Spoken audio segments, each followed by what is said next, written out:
Olá, sejam muito bem-vindos a mais uma análise aqui no Último Lance.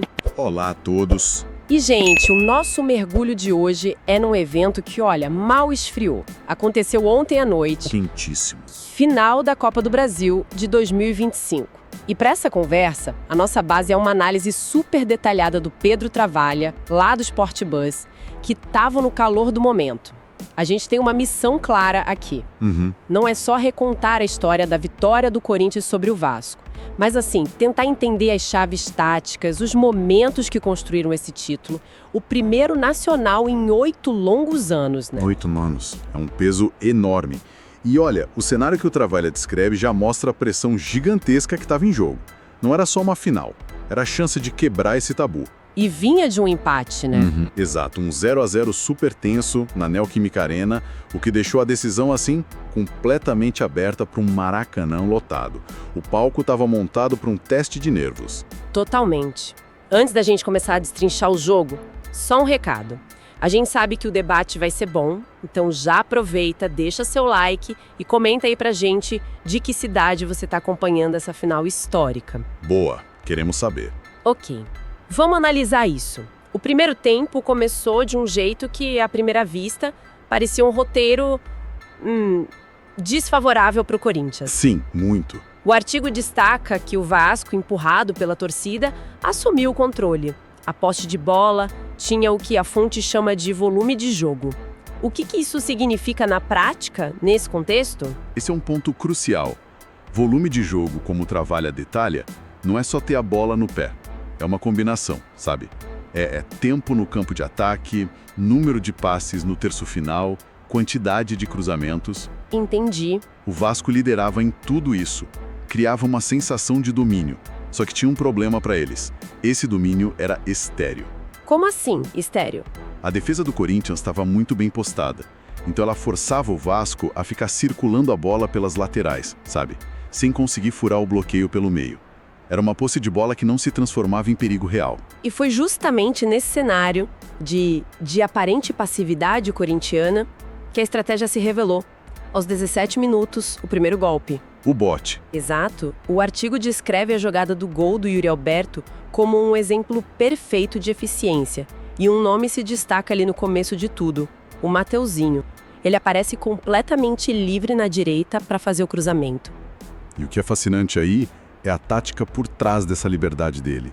A análise do Travalha sugere que não foi um acaso, não foi sorte. Foi pensado? Foi pensado. A estratégia do Corinthians envolvia um risco calculado. Os pontas, como o Mateuzinho, não recuavam na mesma linha dos laterais. Eles ficavam em zonas de espera, um pouco mais avançados. Qual o risco disso? O risco é você deixar um espaço nas suas costas.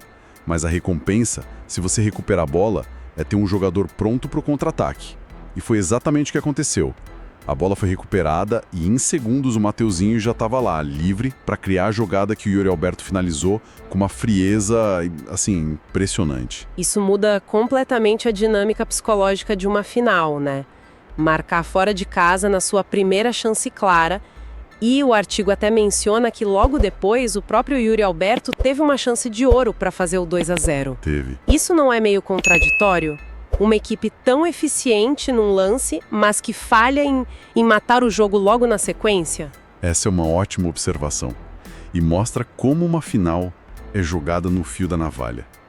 Aquele gol perdido, nossa, poderia ter sido o momento que assombraria o Corinthians. Deu uma sobrevida pro Vasco, né? Exatamente, deu um respiro, uma sensação de que, opa, o adversário não é invencível. E a partir daí, a gente vê a reação do time da casa. O artigo aponta que o Felipe Coutinho, que estava um pouco sumido no jogo, Sim. ele começou a chamar mais a responsabilidade, a buscar mais o jogo, tentando encontrar os espaços naquela defesa que era tão compacta. E essa insistência do Vasco acabou sendo recompensada. Mas é muito interessante notar como a fonte descreve a origem do gol de empate já aos 40 minutos. Sim. Não foi uma jogada assim de genialidade pura do Vasco, foi consequência de um erro individual do Corinthians. Exato. E isso levanta uma questão importantíssima sobre jogos decisivos: o peso do erro. O Travalha identifica a perda de bola do Ranieri no meio-campo como gatilho. O início de tudo. O início de tudo. Num jogo normal, talvez fosse só uma posse perdida. Em uma final, com o Maracanã pulsando, um erro desses é um convite ao desastre. E o Vasco não perdoou. Não perdoou. Aproveitou com perfeição. A jogada se desenvolveu pela esquerda com o Andrés Gomes, cruzamento preciso, e o Nuno Moreira cabeceou firme. Foi, assim, um balde de água fria no plano corintiano. Um balde de água fria que poderia ter congelado o time, mas que, na verdade, só preparou o palco para o que a matéria chama de a verdadeira história tática da final, né? Que foi o segundo tempo. Sem dúvida. O segundo tempo não foi só uma continuação. Foi uma escalada de tensão. O Vasco voltou do vestiário com a energia da torcida renovada e a pressão se tornou, quase sufocante. A matéria descreve quase um bombardeio, né? Um bombardeio. Finalizações, bolas na área, escanteios em sequência. E é nesse momento que a figura do goleiro Hugo Souza começa a crescer. Ele se torna o pilar que sustenta a estratégia do Corinthians. E é importante frisar, quando a gente fala dessa estratégia de absorver a pressão, a análise do Travalha deixa claro que não era um ato de desespero. Não. Era uma escolha consciente. O Corinthians parecia confortável em não ter a bola, confiando na organização defensiva e esperando pacientemente por um único momento, um único espaço que o Vasco, na ânsia de vencer, ia ceder. Era uma verdadeira guerra de nervos. De um lado, a urgência do Vasco, que precisava transformar aquele domínio todo em gol. Do outro, a paciência do Corinthians, que jogava com o regulamento, com o relógio. O time visitante estava executando um plano. Eles sabiam que a chance ia aparecer. Sabiam. A questão não era se a chance apareceria, mas quando. E ela apareceu, aos 18 minutos. A jogada do segundo gol do Corinthians é tratada no artigo como o momento que define o campeão. É descrita como um contra-ataque de manual, um microcosmo da vitória inteira. É perfeito. O Travalho quebra o lance em 3 atos distintos. Qual é o primeiro? O primeiro ato é a arrancada do Breno Bidon, um jovem da base que pega a bola no campo de defesa e dispara. É a velocidade dele que quebra as primeiras linhas de pressão do Vasco. Isso desorganiza tudo. Desorganiza tudo. A defesa do Vasco, que estava toda posicionada para atacar, pega na transição. E o segundo ato, que talvez seja o mais sutil, é a participação do Mateuzinho de novo. De novo ele. Enquanto o Bidon carrega pelo meio, ele corre aberto pela direita, dando amplitude, forçando a defesa a se esticar. Ele recebe o passe e, de cabeça erguida, já vê o terceiro ato se formando. E o terceiro ato é a genialidade da dupla de ataque. O Yuri Alberto ataca o espaço em profundidade, recebe o passe perfeito e fica de frente para o gol. O normal seria o chute, né? A busca pela glória. Sim, todo mundo esperava o chute. Mas o que Travalha destaca como a inteligência de um campeão é a pausa. O Yuri vê a chegada do Memphis Depay, o jogador mais experiente, e ele não chuta. Ele rola a bola com uma generosidade cirúrgica para o holandês só empurrar para o gol vazio. Foi o colapso tático do Vasco, provocado pela velocidade de um, pela visão de outro e pela inteligência de um terceiro. Uma jogada que, encapsulou toda a estratégia corintiana. Defesa sólida, transição veloz e execução clínica. Foi o lance que silenciou o Maracanã. E a partir dali o jogo virou outra coisa. Virou. Os minutos finais não foram mais um duelo tático. Foi um teste de sobrevivência para o Corinthians. O Vasco se lançou ao ataque de forma desorganizada, na base do coração, do tudo ou nada. E o artigo cita algumas chances, né, do Andrés Gomes, do jovem Ryan, do GB. A bola rondava a área do Corinthians com muito perigo. E é nesse caos que a figura do Hugo Souza se agiganta. Se ele já vinha fazendo um bom jogo, nos minutos finais ele se tornou uma muralha. E tem o clímax, o momento que a matéria trata como definitivo, já nos acréscimos, um chute do Ryan que tinha endereço certo. Sim. A fonte usa uma frase ótima aqui. Diz que a defesa do Hugo Souza não foi uma intervenção, foi a assinatura no troféu. É a defesa do campeonato. Naquele instante, a resiliência corintiana foi personificada. Mesmo sofrendo uma pressão absurda, o time se segurou até o apito final.